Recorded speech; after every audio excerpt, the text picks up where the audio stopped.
प्यारे दोस्तों और साथियों, भाइयों और बहनों, आज मैं आपके लिए भारत के 3 एंटीक चीज़, पुरानी चीज़ आपके लिए लेकर आया हूँ जो आपकी जानकारी को बढ़ाएगा। एक दाएं तरफ से देखिए, डाक टिकट है भारत का, 2 रुपये वाला है और ये कब का है? 1998 का है। और पहले ज़माने में लोग डाक टिकट से लेटर पत्राचार करते थे, खत लिखते थे, मेल करते थे। और अब तो व्हाट्सएप और फेसबुक का ज़माना है, फ़ोन करके लोग बतिया लेते हैं। लेकिन पहले ये सब कुछ बहुत काम का चीज़ था।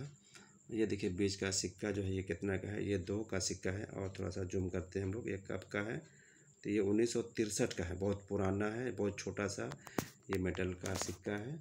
और इसमें देखते हैं पीछे में क्या है, हम लोग थोड़ा सा जानकारी बढ़ाते हैं। ये देखिए, इसके पीछे में ये भारत और इंडिया लिखा हुआ है। और ये तो नया सिक्का है, आप लोग देख ही रहे हैं, लेकिन इसमें पीछे में भी जानकारी लिया जाए कि पीछे में क्या चीज़ बना हुआ है। मेरे पास बहुत सारे तरह तरह के सिक्के हैं जो पीछे में अलग अलग इन्फॉर्मेशन, जानकारी का। ये सेलुलर जेल, भारत का सेलुलर जेल, उस पर समर्पित ये 1997 का ये सिक्का है। सेलुलर जेल जो यहाँ पर है उसका बारे में जानकारी, इन्फॉर्मेशन जिनको है वो इतिहास पढ़ते हैं, उनको ये पता होगा कि ये सिक्का किन के लिए समर्पित है। और अपनी इन्फॉर्मेशन, जानकारी बढ़ाने के लिए आप हमारे वीडियो को देखते रहें। बहुत सारे वीडियो में आपको तरह तरह की जानकारी मिलेगी। अच्छा, ये टिकट में थोड़ा सा जानकारी और भी मैं बता दूं क्या लिखा हुआ है। रुद्र वीणा के बारे में, इसका ये जो संगीत यंत्र है इसका नाम है रुद्र वीणा। और ये रुद्र वीणा के ऊपर में ये डाक टिकट सरकार ने बनाया था।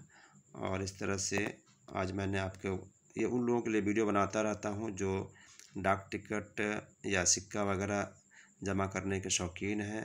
डाक टिकट पुराने जमा करने वालों को फिलाटेलिस्ट कहते हैं और कॉइन जमा करने वाले को नुमिस्मेटिस्ट कहते हैं। तो मैं बहुत सारे वीडियो डाक टिकट के बारे में, कॉइन के बारे में, नोट के बारे में, करेंसी के बारे में, देश का विदेश का बहुत कुछ वीडियो डाल चुका हूं और बहुत सा वीडियो डालता रहूँगा।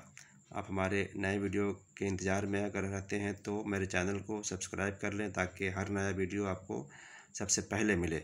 और मेरे वीडियो में कुछ आपको बदलाव चाहिए, जैसे मेरे वीडियो बनाने में क्वालिटी या कुछ मुझे सुझाव देना चाहते हैं तो मुझे कमेंट ज़रूर करें ताकि मैं अपने अंदर कुछ सुझाव, कुछ बदलाव ला करके आपके सामने और अच्छे वीडियो ला सकूं। मेरे वीडियो को देखने के लिए शुक्रिया। मिलते हैं फिर नेक्स्ट वीडियो में। तब तक आप मेरे चैनल को सब्सक्राइब करके बेल आइकन को ज़रूर टच कर दें। Thanks for watching this video. Bye bye.